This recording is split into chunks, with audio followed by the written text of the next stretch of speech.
My mom is being evicted for violating her apartment's no dog policy. She has no dog. The trouble started when a really nice lady moved into the apartment across the hall. Mrs. Armstrong, she lets me and my mom call her Amanda because she likes us, is in her 70s and used to be a nurse. The day we met, she invited us over for chili con carne. My mom said Amanda was a dying breed and that very few people acted so neighborly anymore. As I wolfed the chili down, Amanda mentioned her planned trip to Amsterdam. Mom joked she should visit the Sex Museum to get some inspiration. Don't you mean Torture Museum? Amanda replied, laughing. I didn't really get the joke. After the meal, Amanda cleared our plates. I excused myself to use the bathroom but opened the wrong door. That's how I met Benji. Benji is a blonde Pomapo, which is a type of dog. He chased me down the hall, growling and barking. Luckily, Mom zipped over in a flash. She used to train special dogs that helped blind people, which meant animals loved her. If she walked into a lion's den, the lions would probably roll over and ask her to scratch the soft fur on their bellies. As she petted Benji, I ate chocolate cake. Mom always said I should try being nice by asking people questions, so I asked Amanda about a picture on the wall, and her eyes went misty. I asked Mom if I did something wrong, but Amanda promised everything was okay. She said the picture was of her daughter who got sick and died a long time ago. Like Amanda, the girl was very pretty, except she had red hair, not white. Mom got choked up telling Amanda about my dizzy spells and migraines. Because I got brainstorm clouds every few weeks, I couldn't move out after I finished school, but Mom explained how I always helped with the bills. A nice man called Mr. McKin owns a hotel nearby, and he lets me work in its restaurant sometimes. Mr. McKin doesn't have a problem with me taking time off whenever I'm sick. I'll admit I'm very lucky to have Mom. She always helps nurse me back to health. After Amanda told us about her daughter, she stayed quiet for a while. To make her feel better, I said, "Don't be sad. I can tell from how much Benji loves you, your daughter was lucky to have you as a mother." After that, Amanda gave me an extra piece of cake. "Oh, one more thing," she said, as she walked us to the door. "Please don't mention Benji to anybody." The landlord, Mr. White, was friendly, but he didn't like animals. Mom promised her secret would be safe with us, and then back home she said, "That was a nice thing you said back there." Sometimes Mr. White lived in the apartment below ours. He worked as a doctor but owned a bigger house in the country, so he only stayed there whenever he got too tired to drive home. Mom said this was good because having somebody stomp around downstairs would make my migraines worse.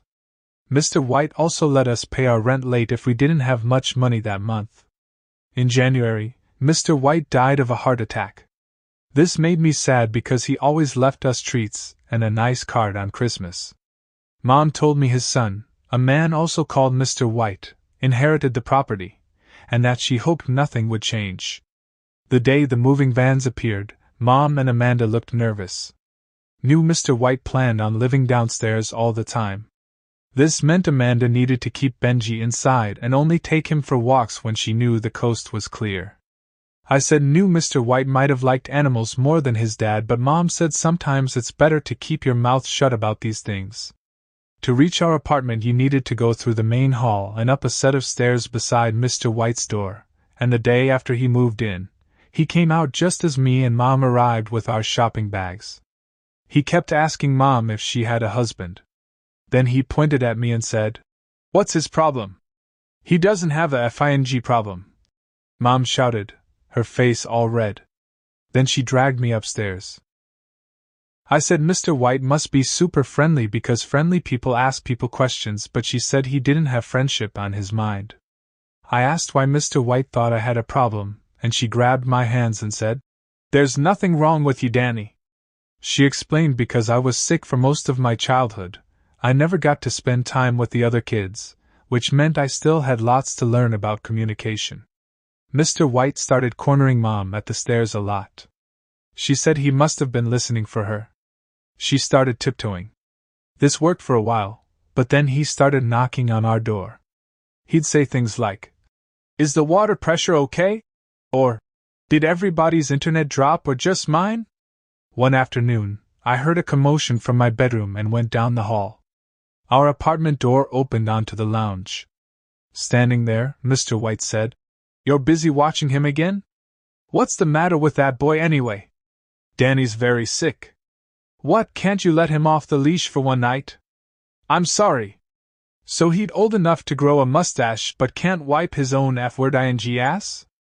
After Mom slammed the door, we made eye contact. She asked how much I heard. I said everything. I could tell by her tone she was upset, so I gave her a big hug. I told her if Mr. White made her cry again I'd beat him up, and that made her smile. Then I said I'd tear his stomach open and rip his innards out, and she told me I'd gone too far. A few days later, I got startled awake by somebody pounding the door. My brain clouds meant it was hard to follow what happened, but Mr. White kept screaming the word dog over and over.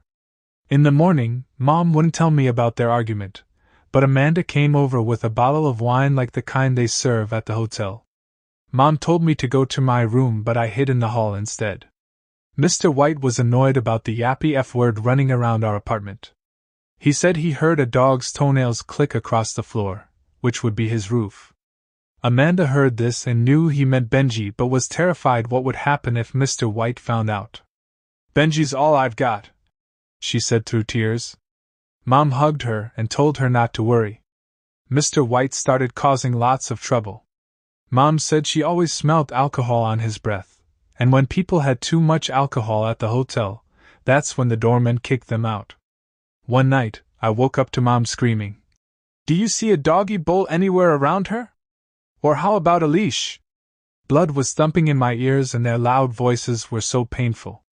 I squeezed my eyes shut and silently counted to 10, making my mind blank until my head stopped hurting. In the morning, Amanda brought us cookies. "I don't understand how he can still hear Benji," she said. "I've soundproofed the apartment." She offered to help with our rent, but Mom said no. She said Mr. White was probably just making excuses to be angry because she wouldn't F-word him.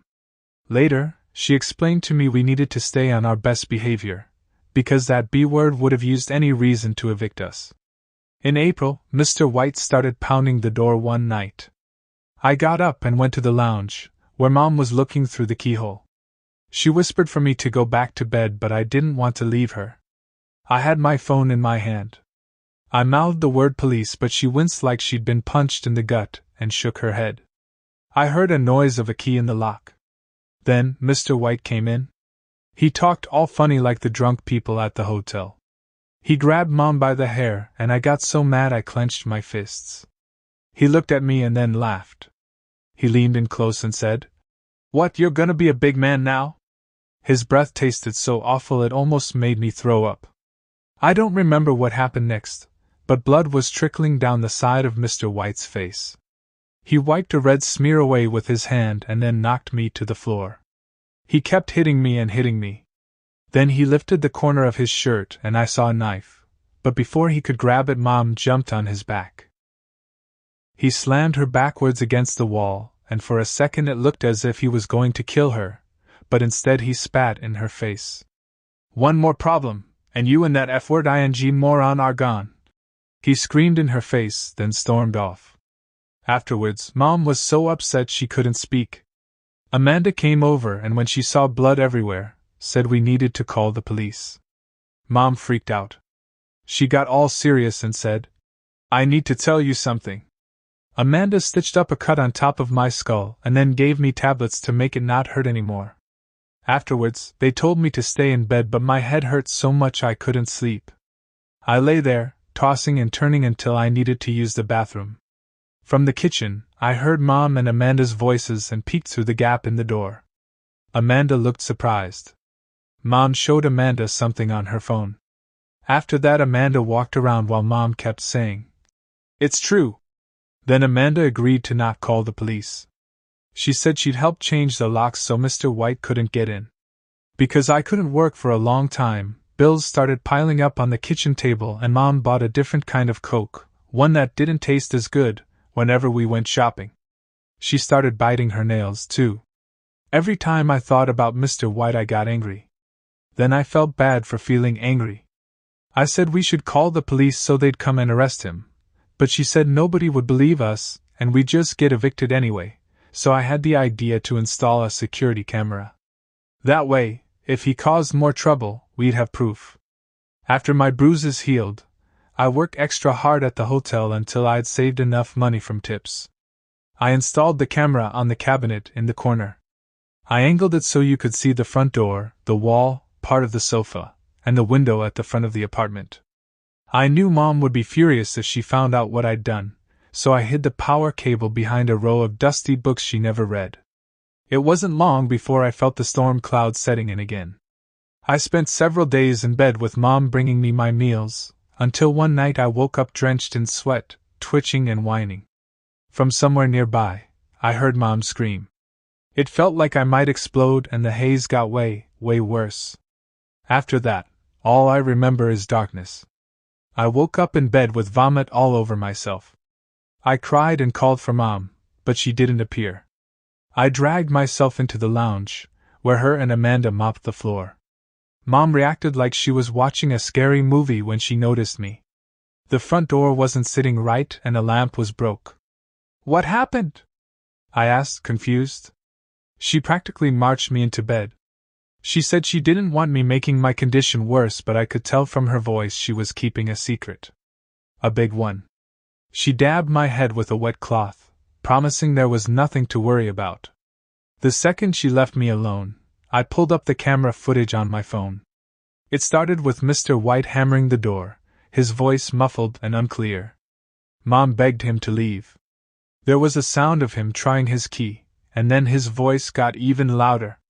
The door bounced in its frame until it crashed open and slammed against the inside wall.